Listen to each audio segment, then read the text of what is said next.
Please signal an operator by pressing star then zero on your touchtone phone.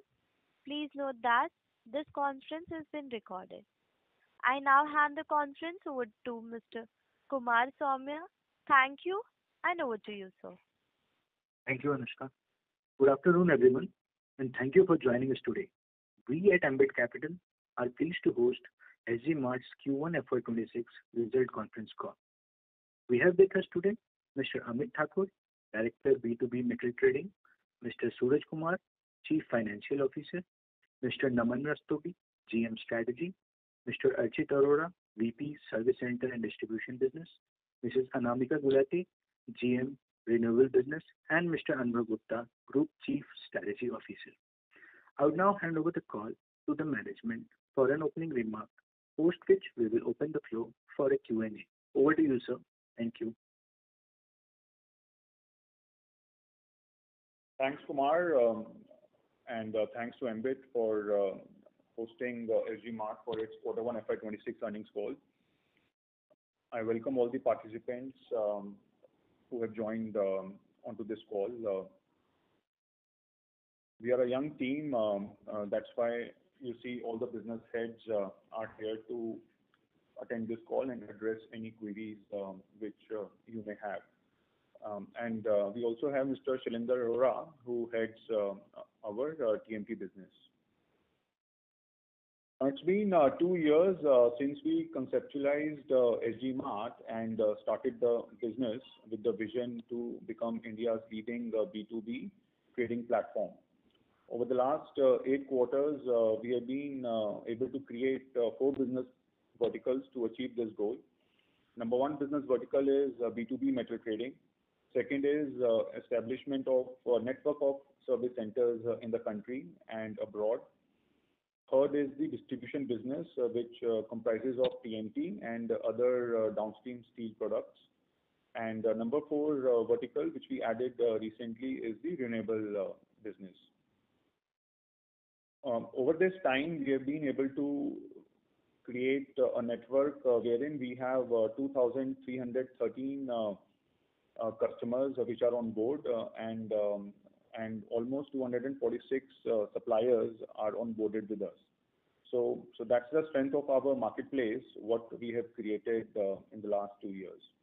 The competence here is to buy bulk steel from the steel mills, and either to trade it to gain sales volume, or to do some value add to gain on the profitability.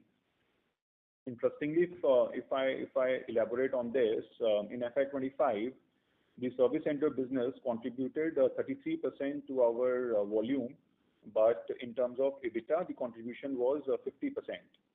Similarly, in Q1, the service center business contributed 50% to the revenue, and the contribution to EBITDA was 60%. And we added renewable business just to continue on this strategy, wherein you keep on adding multiple product lines which are highly profitable, and it shall improve the profitability for the company and ultimately improve the ROE profile. TMT business is now on a pure royalty model, which is right now breaking even. It may require some minor investments to acquire more customers and get more partners on board.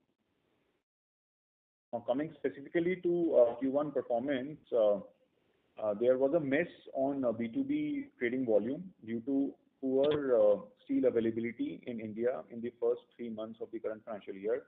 This is evident from the sales volume data of top 3 steel producers, which has come out. The Q1 volume for them declined by 11% versus Q4 FY25. So this also impacted SG Mart because right now almost 95% of business is coming from steel. So steel availability did impact our business as well. But coming to service center business, the monthly run rate is now 40,000 ton a month from 5 operational service centers, which are one in Ghaziabad, second in Raipur, third in Bangalore, fourth in Pune, and the fifth one in Dubai. We have acquired land for two new service centers which are under construction, one in Jaipur and second one in Ahmedabad. And we are scouting for three more land parcels, one in Indore, second in Punjab, and thirdly in South India. It would be either Chennai or Hyderabad. Meanwhile, we are creating our positioning pan India, and we are excited the way this business model got scaled up, which is backed by our brand equity. So what we have done is that we have taken two service centers on lease as well in the second quarter, one in Indore and second one in Ahmedabad. So the volumes from these leased out service centers will start flowing from Q2 onwards. This goes on to adding to the asset light model, where we believe that one city may have more potential to do more volume. So rather than investing into second service center, better is to take on the lease ones. Third vertical, TMT, it is scaling up pretty well. The Q4 volume was 39,000 tons versus 33,000 tons in Q4. We added one partner in Chennai in Q1, and in next 9 months we are going to add three more, maybe four. One in West Bengal, second in Andhra Pradesh, third in Gujarat, and fourth one to cater to the East market. Right now, there are 11 partners, franchisee partners, which are operational. And lastly, on the solar business, we started on a strong note with the current order book of around 285 crore rupees. Now, this is executable over the next 6 months.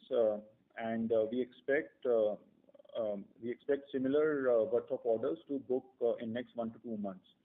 So for the full year, we shall be doing around 400 to 500 crore worth of business from renewable business. On the distribution business, which is non-TMT, which are steel downstream products. Here also the revenue for the quarter one was 196 crores, which was a significant scale up versus Q4, where the revenue was around 125-30 crore rupees. So that business is also doing pretty well as we continue to scale that up. Now, in quarter one, when we saw that the steel supply is going to become a challenge, so we focused on the profitability.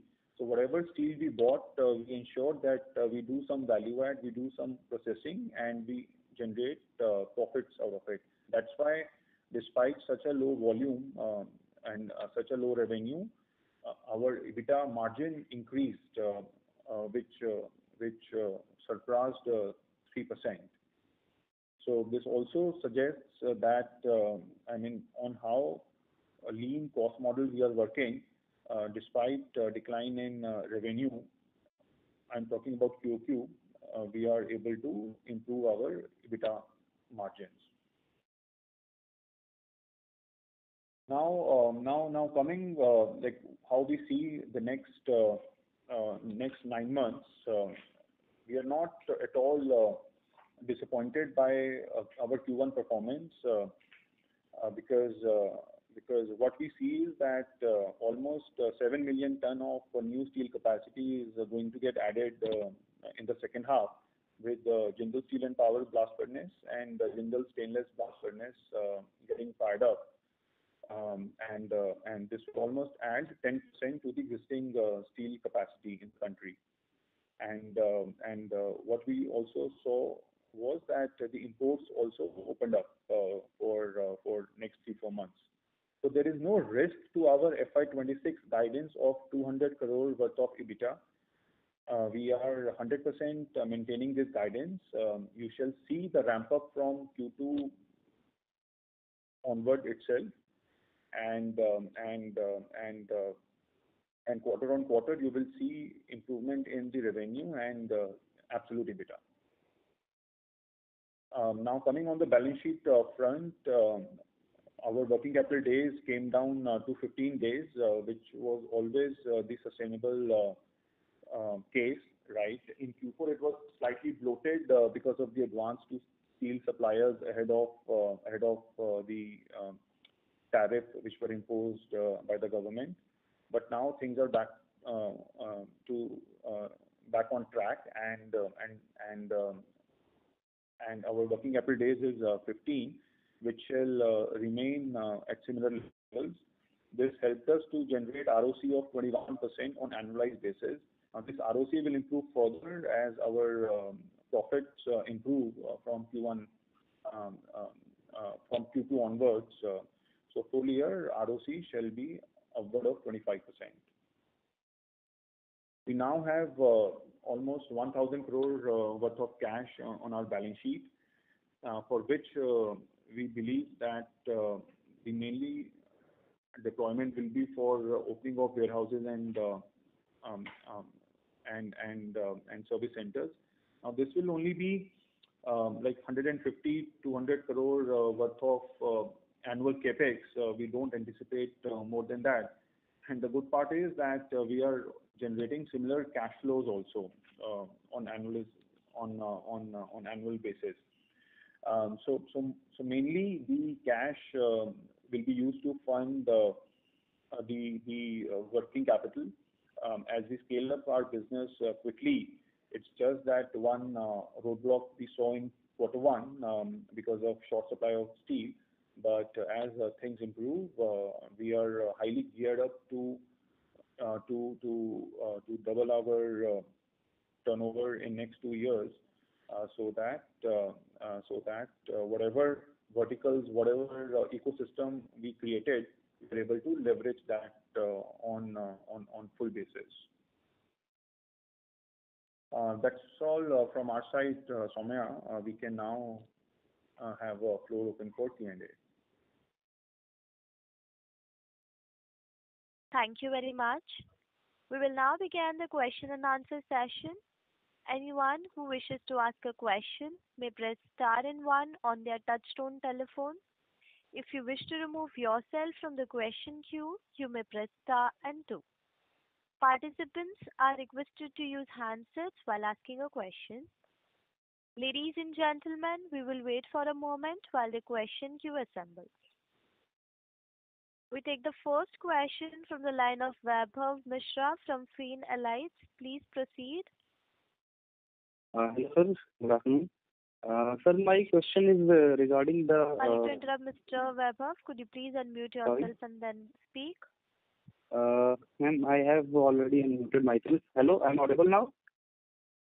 Hello? Sir, I'm audible now? Hello?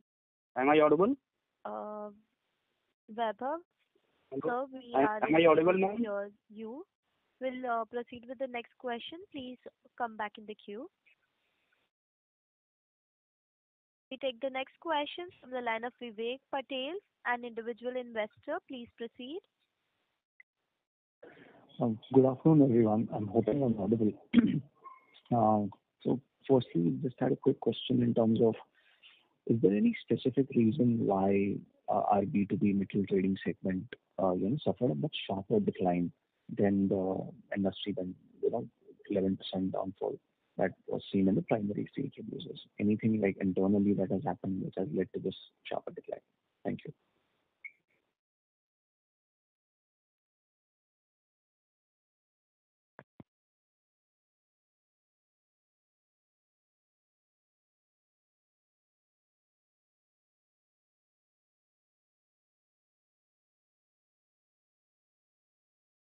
We take the next question from the line of CA Garvit Goyal from Invest Analytics LLP. Please proceed.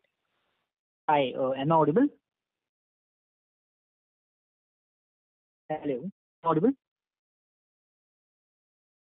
Hello. I think there is some issue in this Concall because previous participants were audible and you said they are not audible. Hello. Anushka, is it that there is some problem at your end that Yes, participants you're not able to hear their voices?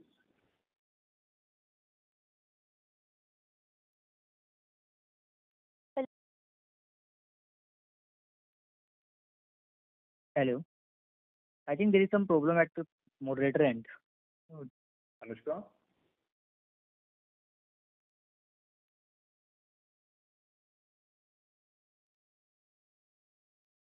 Yes, sir.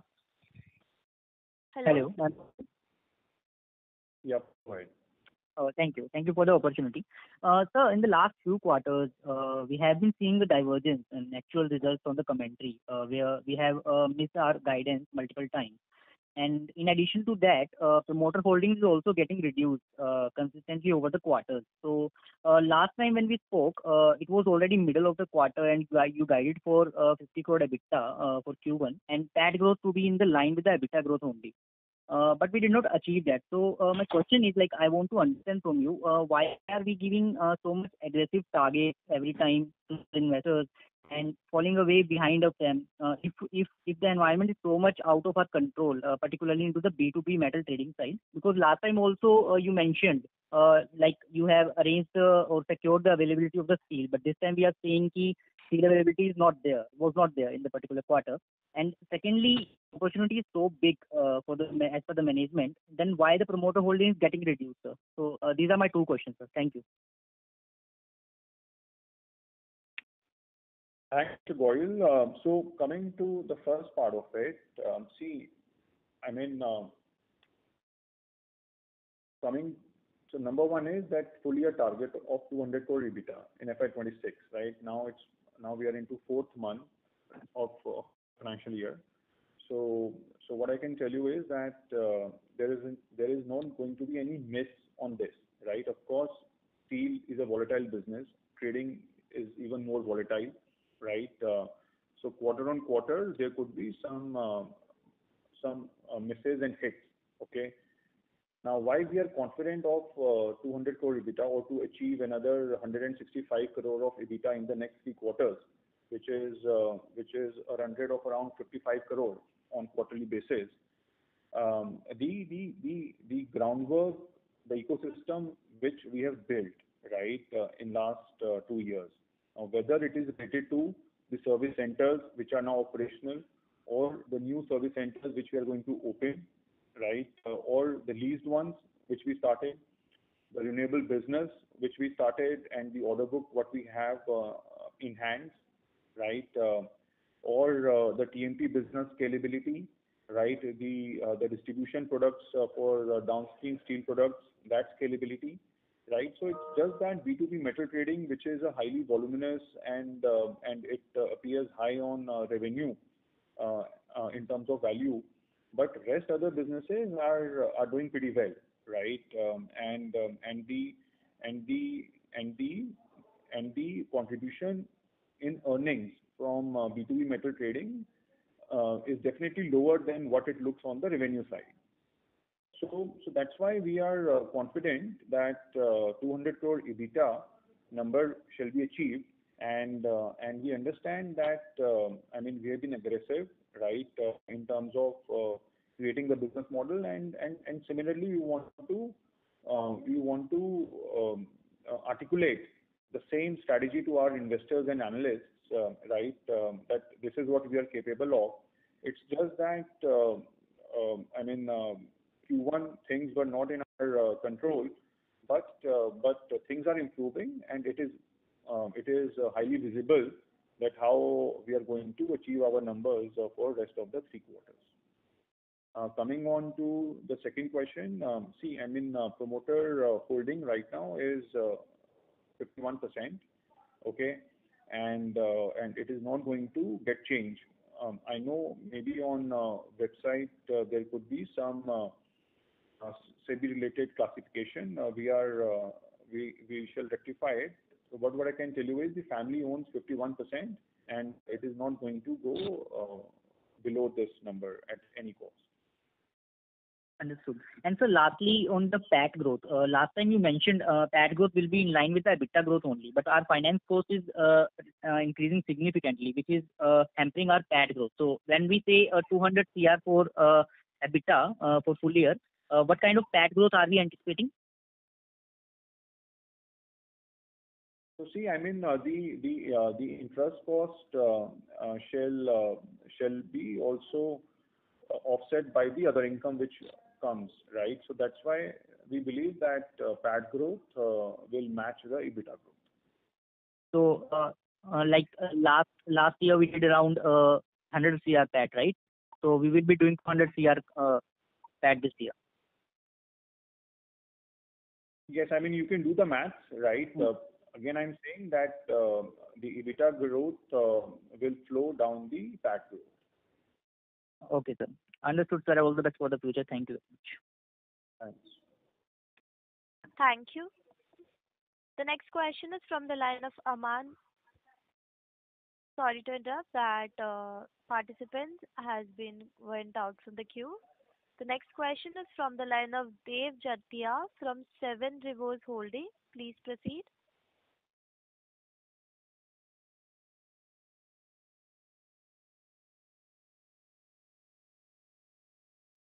I would request Mr. Dev to unmute themselves and then speak.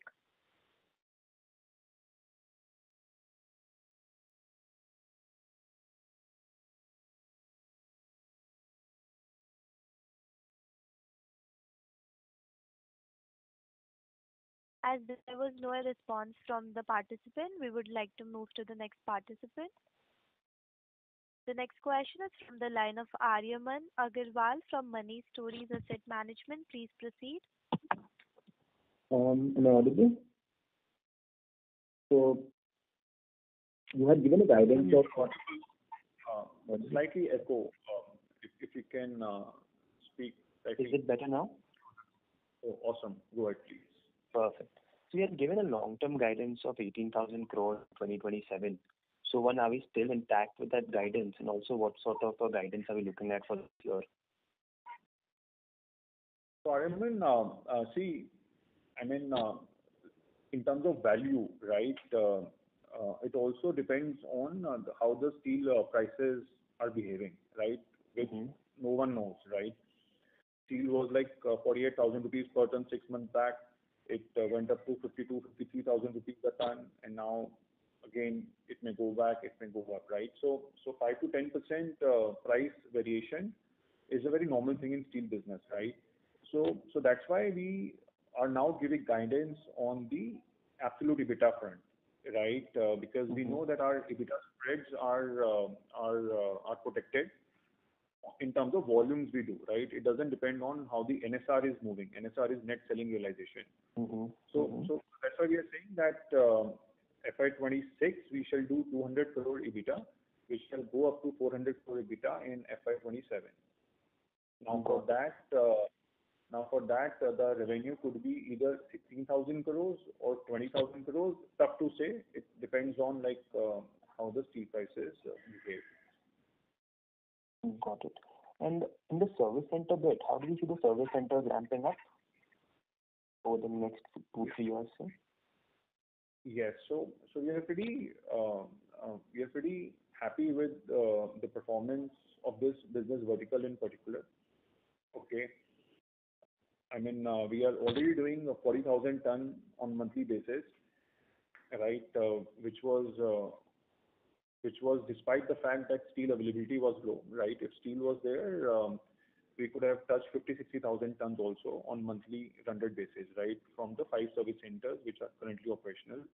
We want to keep on adding 5 new service centers on our own, which will be owned by SG Mart, right? Every year, and 2, 3, 4 service centers we may add on lease basis as well, right? So which will further improve our ROC, and it will help us faster scalability, because if we have to go and put up a center, although it's a small one, but still it requires some timelines, right? So that's why we are more excited to take this model on lease basis as well. So yes, and in terms of margins, we are easily making 3.5-4% EBITDA margin, right? Which is also like how we expected. Got it. Got it. Thank you. Thank you. The next question is from the line of Rajiv Thakur from Algo Next Capital. Please proceed. Yeah, my question, sir, is related to two things. One is related to the employee cost that has increased. So, is there, increase in the employee count in the recent past? And since you intend to increase and scale up the various businesses outside metal trading, it would certainly require a lot of increase in the sales team. So, what's the plan in terms of, having the increase in the headcount over the upcoming quarters? That's the first question. Right. So there are two reasons to this. One is like small portion of like notional ESOP expense which gets accounted in P&L, but that's a bit small. Second, in Q1, we hired a team for renewable business, right? The benefits will start flowing in terms of revenue EBITDA and from Q2 onwards, as you would see. So and of course TMT business also got scaled up, so some addition to sales team there. So this employee cost increase is in line with the scalability of these business verticals over the next 2 to 3 quarters. So my next question is more related to the safeguard duty that was applied, of 12%. And, in the various commentary and news information that we observed, that is also not something which is sufficing the overall, barrier that the Indian industry was kind of expecting. So is that kind of going to be having any impact on the overall steel availability point which you are referring to? So see, I mean, such incidents or such situations are always short-term basis, right? I mean, yes, there was a safeguard duty which came in, and imports stopped in the country. Then the steel mills went for maintenance shutdowns, right? That's why in Q1 the sales volume of the top 3 steel producers was down 11%. I'm talking about Q1 versus Q4, right? So, but this situation will not prolong, right? I mean, at some point, China prices came down so sharply that even imports became viable, and we saw that traders booking imports in month of June and July, right? And then from the third quarter, like I said, the Jindal Steel Power Mill and Jindal Stainless Mill, right? Those blast furnaces will be operational, and we may see almost 10% increase in the flat steel supply, right? So yes, I mean, whatever happens, it's always like short-term driven. Long term, is India going to produce more steel? Answer is yes. Are Indian steel mills encouraged enough to put up more capacity? Answer is yes. Should India be having more steel supply? Answer is yes. So my last question is more about, Jindal Steel themselves have kind of created a, end customer kind of app where they can, go ahead and access and, take the steel directly. So is that kind of a direct competition for us? And since we are also kind of partner to JSW, is there some kind of conflict out there?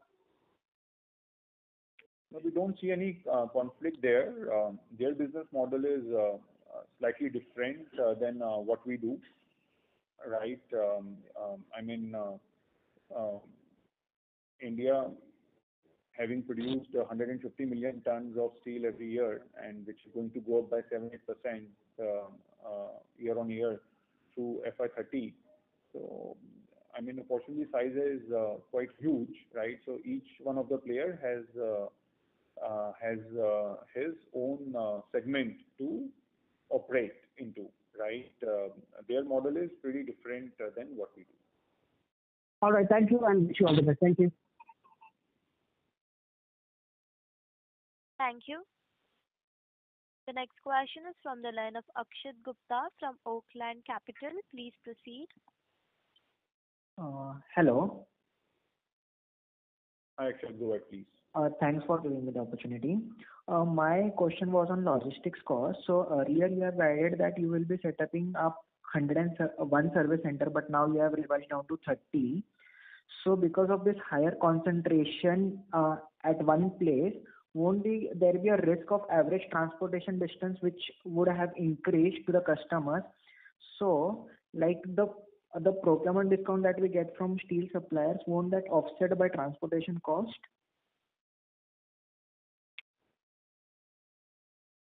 Akshay, when we said that we want to open 100 service centers in the country, okay, our assumption was that one service center will not give more than 5,000 tons of volume, okay, on monthly basis. But having operated 4 service centers in India so far, and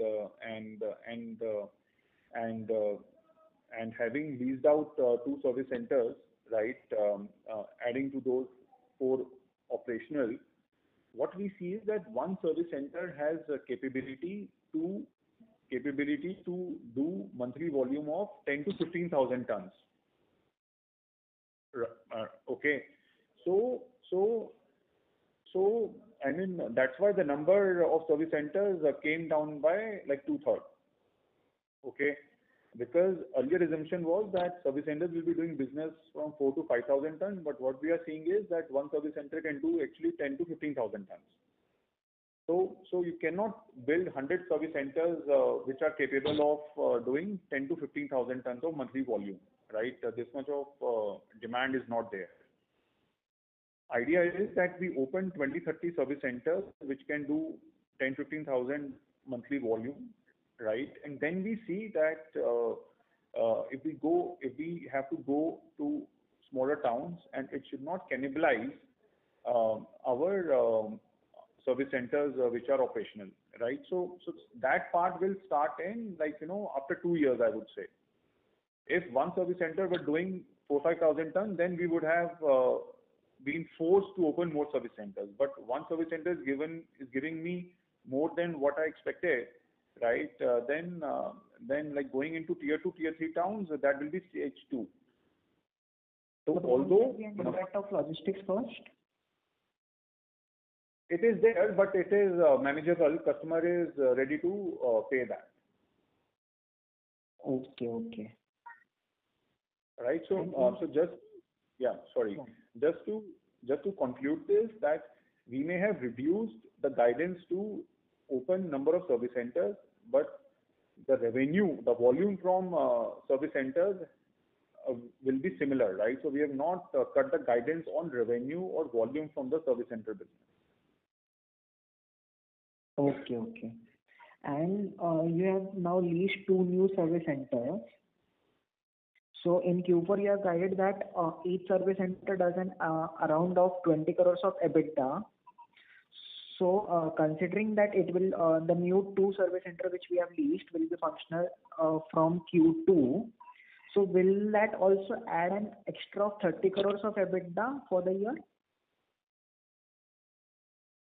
See, I mean, these service centers, obviously you need to pay a nominal rent, right, to the owner. Okay. So if on our own service center we make 4% EBITDA margin, here the margin will be say 3%, right? Because we are not investing anything. And yes, so here the simple maths is that assuming one service center does 10,000 ton on monthly basis, so full year is 120,000 ton. On that you make 1,500 to 2,000 rupees per ton EBITDA, right? So which does give that number what you're talking about. So yes, I mean idea to open more and more service centers either through own model or lease model. The idea is to increase EBITDA, which could be like 15 to 20 crore addition per service center.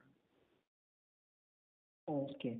And in Q4, we have paid advances to the suppliers for the procurement of steel, and at that time, steel prices were down. After that, safeguard duty got activated in the country. So, is there any reason that we have bought we have paid advances to the steel at a cheaper price? That's why our EBITDA margin has improved in this quarter. Not really, because in June month, steel prices also came down, right? So there is no inventory loss or gain in this 35 crore of Q1 EBITDA. Okay.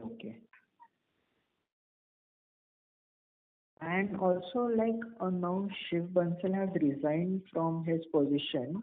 So, any reason that he resigned? And also, he used to work in B2B trading segment, and this quarter, B2B trading segment volumes degrow by 50%. So, is there any relation or it is some other reason? No, it's not like that. Actually, the B2B business is being handled by Amit Thakur, who is a director on board as well, right? So B2B business has no relation to Mr. Shiv Bansal. Shiv Bansal resigned because what we wanted was to have a head office of SG Mart in New Delhi, right? Shiv Bansal ji were operating from Pune office. So because of family reasons, he could not shift to or move to Delhi, right? And anyways, in 1 to 2 years, he was at his retirement age, so he decided to kind of retire and move on.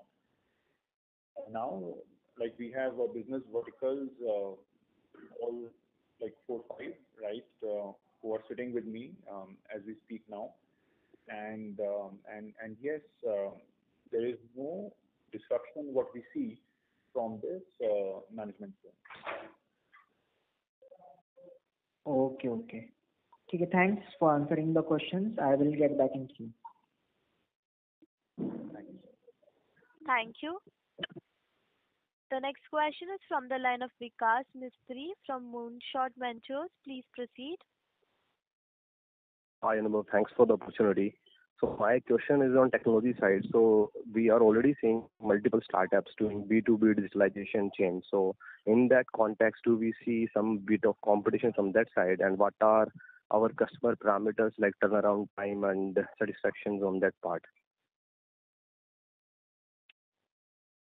See, like I said, that if one has to compete specifically in steel trading, which is 150 million ton of annual market, because every player, whether it's a startup or it's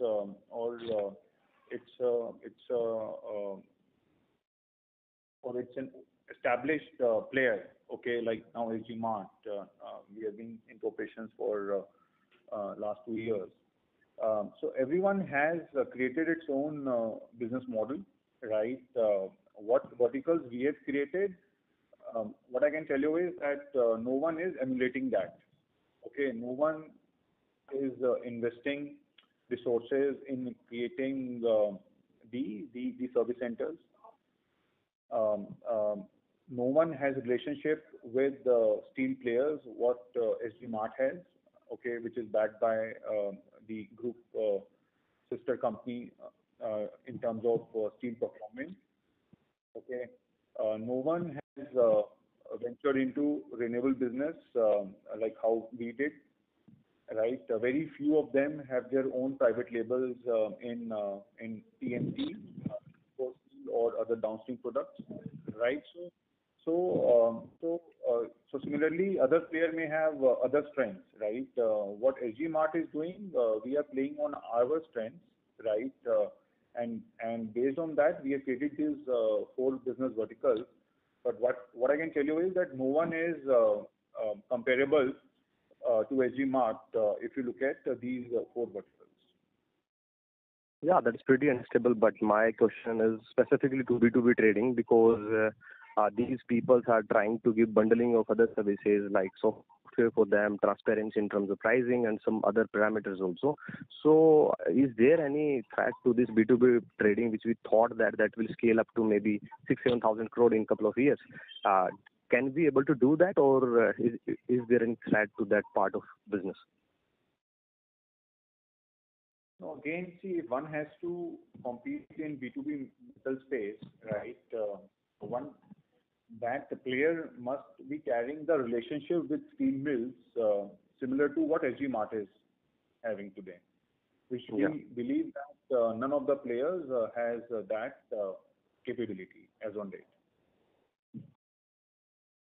Okay. But one of the players is also doing $1 billion of revenue from that. So $1 billion is what? Like when steel sector is like what? $50 billion on annualized basis. More. Okay. 70, It's more than that. Yeah. Yeah. Yeah, extension of that question is that, so in last quarter we have some shortages. So do we have to say no to some of our customers, and what are their reactions after that? And how we try to reduce that? Although it looks like that the lot of the supply of steel mills will be coming, but in that case, so in last quarter, if we have said no to some customers, so how they have procured their requirements? No, so definitely, it's a situation where our sales team never wants to come, but yes. So see, there are two parts, right? One is when you do the allocation customer-wise, right? It's not that you give 0 tons to any customer, right? You allocate whatever you have, because we have, like I said, 2,500 customers, right? So you have aggregation, demand aggregation from them. And whatever steel comes, say in Q1 it was lower, so then you do allocation on pro rata basis. Second is that customers also understand that it's not because of SG Mart, it's because of the steel industry where the production has been lower, right? And thirdly, Vikas, to be honest, Q1 in terms of business has also been slow, right? Because of the pre-monsoon which came in like in June heavily, right? The construction activities halted big time. Auto demand, white good demand, everything is like kind of a bit sluggish right now, right? So it's not that I mean our sales team had to face major flack because of steel shortage. Thanks, Anubhav. Continue to grow. Thank you. Thanks a lot. Thanks, Vikas. Thank you. The next question is from the line of Dharmil Shah from Dalmus Capital Management. Please proceed. Hi. Thank you for taking my question. Just one question. I mean, for the B2B business, you mentioned that steel mills were able to supply 10% less than the previous quarter, but our volumes were down 55%. Just wanted to understand, I mean, what is the missing part here? I mean, it should be some other reason apart from the lower supply. And it's a stark difference from 10% and 55% volume degrowth. There are two parts to it. Number one is overall steel supply shortage. Like I said, Indian steel mills produced 11% lower steel what they produced in Q4 FY25, right? So this is the macro thing. Second is when there is short supply, right? When there is limited steel, we want to use that steel to do value addition, do some processing, and sell it with higher profits, right? So we diverted all the steel to our service centers, and we generated more profits on that. That's why our Q1 EBITDA margin is 3%, right? Which is highest so far. Now, once the steel availability is there, right, we will start diverting steel for B2B metal trading also. So it's a situational thing, right, which we believe that will recover from Q3 onwards with the commencement of 2 blast furnaces, one from JSPL, second from Jindal Stainless. Got it. And that's it. Thank you so much. Thanks. Thank you. The next question is from the line of Mehul Panjwani from 40 Cents. Please proceed. Hello, sir. Thank you for the opportunity. Sir, I am new to this company, so can you please write on what do you mean by renewable business?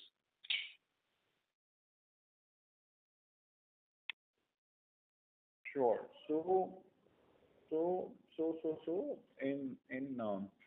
In renewable business, the first product what we are working on is solar structures, which are ground-mounted solar structures, which are being used in the solar parks, right? So there are like 3, 4 types of steel sections which are used to install the solar panels. Okay. And sir, whom are you going to source it from? Right. So here the raw material is coated steel, which we are buying from steel mills again, and there is a mild processing to that coated steel, which gets converted into an open section, which actually goes on site for the installation. Okay. And sir, how much? Sorry? So strength. Yeah, go ahead. Strength. Yeah. So there are 2 strengths which we played on. Number one is our steel buying, right? So we are buying HR coil. We can also buy coated steel, right, from the same steel mill, right? So our sourcing power, procurement power at a lower pricing, that is one. Second, that mild processing, what we are talking about, right, to make those open sections, we are installing those small machines at our service centers only, right? So we already have a network of 4 service centers in the country, right? We are using those service centers to feed the demand, right? Normally the solar parks are coming in Gujarat, Rajasthan, which we are feeding from our Ghaziabad service center. Then more mills will get installed in, say, our upcoming Hyderabad or Chennai service center, or say Bangalore, which can cater to South India demand, because a lot of solar parks are coming in Andhra Pradesh and Tamil Nadu and Telangana, of course. And some machines we may install in our Raipur service center, because some solar parks are also coming in Madhya Pradesh and Chhattisgarh belt as well, right? So these were the 2 strengths on which we played, and we saw that there is a gap, because this market is huge, right? And it was not being catered by pan-India national players. So we jumped onto the opportunity and we opened the vertical. Right, sir. So how much are they expecting it will add roughly to the top line for FY26? So we have 285 crore of order book, which shall be executed in next 3 months, right? And similar 280 crore, we shall be getting more. So put together should be around 550 to 600 crores worth of revenue should come from this vertical. Right, sir. And regarding your service center, do you, since you mentioned about Gujarat, do we have any service centers in Gujarat? Ahmedabad, we are scouting land. We have purchased land, right? The service center should be operational in 7, 8 months. Okay, that's the only one we are planning. Plus, meanwhile, we took one service center on lease already, right? Ahmedabad market is so big. We believe that our service center, which will be owned by us, plus the lease one, we can operate both together to meet the demand. Right, sir. Thank you so much and all the best. Thank you. Thank you. Before we proceed with the next question, ladies and gentlemen, please limit your questions as there are several participants waiting for their turn. The next question is from the line of Sneha Talreja from Nuvama. Please proceed. Hi, good afternoon, team, and thank you all for the opportunity. Questions from my end. One is related to seasonality. You, of course, mentioned that availability of steel will improve in H2, which is where those two plants come into play. But how can we see a quarter-on-quarter journey in terms of EBITDA movement? Of course, 35 odd crores clocked. You still have target of 165 odd crores. Can we see H2 be like, far more stronger in Q2 be, gradually slower? So some sense there would be helpful. So Sneha, this is always the case, right? Even if you look at FY25, we did almost 70 crore of EBITDA, right, in second half versus 103 crore for the full year. Okay, so second half will always be skewed. Plus, our service centers, these leased ones, will be generating revenue. Plus, our renewable business will be generating revenue. So yes, you can say that the ramp up will be Q2, Q3, Q4. Every quarter we would be outperforming versus the previous quarter. Understood. And the solar order, if I'm not wrong, you said it has to be executed within the next 3 months. Is that understanding correct? That's right. Understood. I think that's about it. Thanks, team. All the best. Thank you. The next question is from the line of Chirag Shah from White Pine Investment Management. Please proceed. Yeah, thanks for this opportunity. So I have a question on the scale of our operations. If you go back to the earlier interactions, given the market share where we are and given the lineage that we have, sequentially, despite steel availability being an issue, our volume should have been down so much. Ideally, we are in a phase where we should be growing our volumes quarter after quarter unless there is extreme seasonality. And if I look at the presentation, our volume is down 50% sequentially. So this is only because of the B2B business, Chirag, right? Seasonality does come into play, but the bigger reason was a short supply of steel, okay, which is not in our control. As SG Mart grows, we will add more products which are non-steel, right? So this impact will go down, correct, eventually.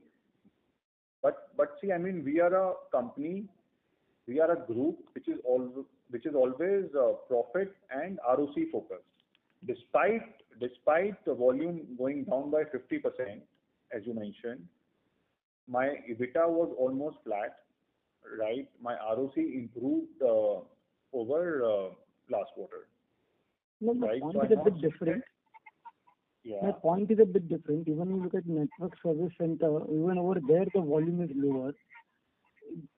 I'm trying to drive a point that this is based on our earlier interactions that you had on the call. That the scale of operations that we are, the unorganized nature of market and small players, there is an open field for us to grow. Okay.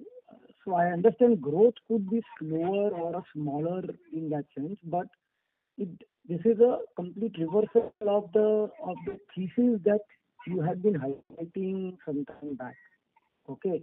So either your learning, your understanding has changed about the nature of business, the competitive intensity at ground level, how efficient is the unorganized market or regional players. And this disappointment is happening it's not the first quarter of disappointment. We have been disappointing for some of the other operational reasons. And I appreciate it's a business, there are challenges. I'm not even discounting it with this, but I'm trying to understand is your understanding of the opportunity in the near term that we have versus the longer term opportunity. I'm not even debating, but the scale versus the available opportunity for next 2-3 years, there is a disconnect. So is there a rethinking on that side or based on your experience now of last 12-15 months? So Chirag, let me be very, very clear, there is no reversal of thesis. Okay, there is no change of the business model. What we thought while starting SG Mart 2 years ago, the disappointment in volumes, right? And obviously, eventually it flows down to the profits as well, is only because of the short steel supply in Q1, right? Now, the customers which we have, say 2,500 on board, it's it's a challenging business, but it's not that we are not able to sell to those 2,500 customers, or we are not competent enough to sell to those 2,500 customers who are who are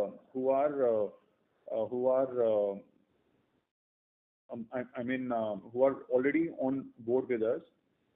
If there is no steel, right, which is there for trading, right, my trading volume will come down. It's as simple as that, unless we start adding newer products. So we are evaluating more product categories outside steel, but not very aggressively. Steel is something which we understand.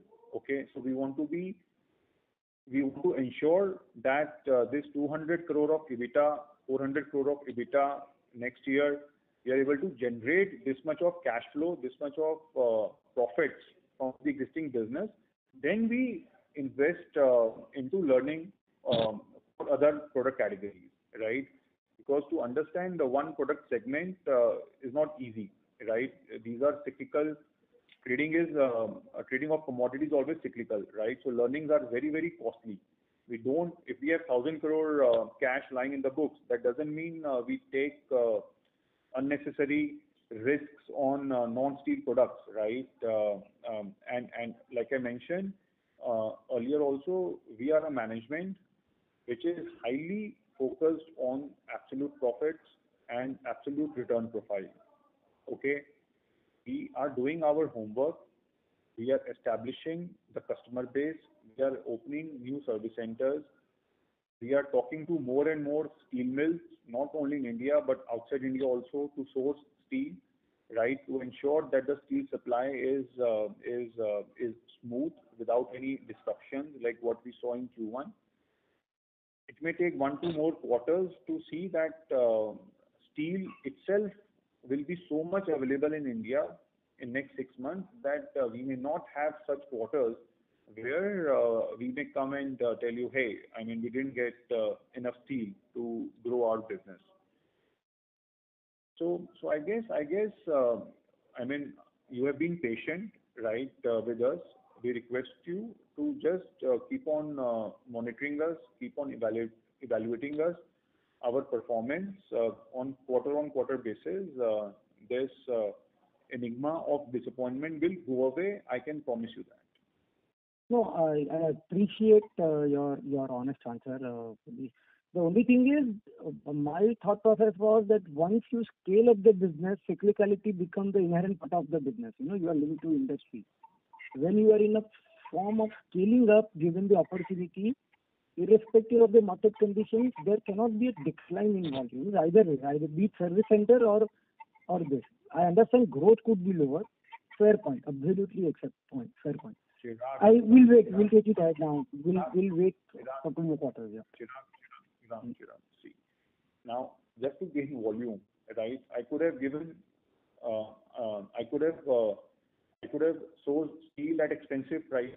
I could have sourced steel from imports even at much higher value, and then I would have sold in the market, done losses, right? And a lot of startups are doing that, right? A lot of companies in similar trade, you will see, okay, you can look at their EBITDA margins, which will be negative. Like I said, we don't want to do any business at a loss, right? I mean, we just don't understand that how to sell a product at 99 rupees when you buy that product at 100 rupees. We do not know that business, and we do not wish to know that business ever. Anything we buy at 100 rupees, it has to be sold above 100 rupees. Okay. Right? So you are in a sense saying that you need a normalized business condition to really take advantage of the arbitrage opportunities or inefficiencies which are there? We are not working on any arbitrage. We are working on a very solid business plan, Chirag. Okay. Right? We are not working on arbitrage. We are trying to we have created an ecosystem for the steel industry in India, wherein we are sourcing products from more than 250 suppliers and selling to more than 2,500 customers. And this number will keep on increasing quarter on quarter. Can I just request one thing, if possible, if it is not a competitive information, if you can put this number of customers, in whichever form you either business-wise or aggregate, We do give it on in quarterly presentation, basis. Chirag. We do give it. It is there in the presentation. Yeah. Total number of customers. We'll tell you the slide number as well. Slide number 10. Plus, I also gave these numbers in our opening remarks. Yes, sir. Slide number. I'm on 10, slide number 10. So. 10. Okay, we'll take it offline. We can take it offline. No problem. It's fine. 10. We'll take it offline. It's a good data point for us to track on, at least in terms of addition of active customers. That would be a good data point. Business will automatically flow over a period of time. Yeah, sorry, Chirag, slide number 7. You can look at it. Great. Okay, thank you. And all the best. Yes. Thanks, Chirag. Can we have last question, please? Thank you. The next question is from the line of Rahul Kumar from Vaikarya. Please proceed. Yeah, hi. Just on this distribution business, other distribution business, how is the profitability and the share of non-steel products moved here from, let's say last quarter to this quarter? And what are the targets here for FY26? Right. So, see, I mean, here the number of SKUs must be like more than 500. Okay. What we are trading, 90% is steel, and 10% are some products in other construction material, right? And we are slightly experimenting with other commodities, right? But we wish to keep it small. Like I said, our risk management is very, very strong, where we do not want any sharp learning at a cost of our profits, right? So 90% steel, 10% non-steel, and margins vary from 1% to 3% based on the product segment. Okay. And yes, I think for full year this should be like 1,000 crore plus business. Okay. Okay. And second question on the inventory, how much mark-to-market hit on inventory we will have to take, let's say, versus the spot prices versus the valuation which we had done at as on June 30th? No, there is no gain or loss, Rahul. This is the current spot prices. That's right. Okay. And last question, there is another regulation related to the BIS norms for the import of steel related to the inputs. How is that? Is that impacting your business in any way?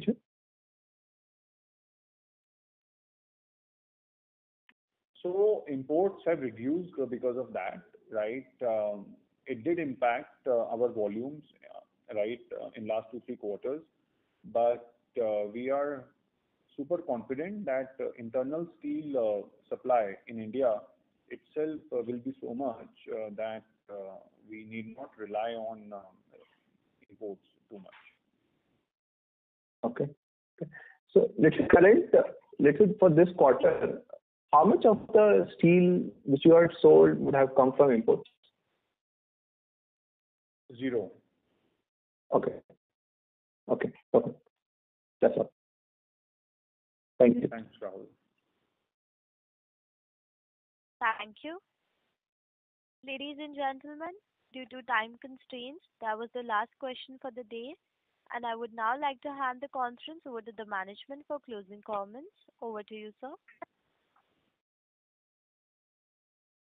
Thank you everyone for joining on to our Q1 FY26 earnings call.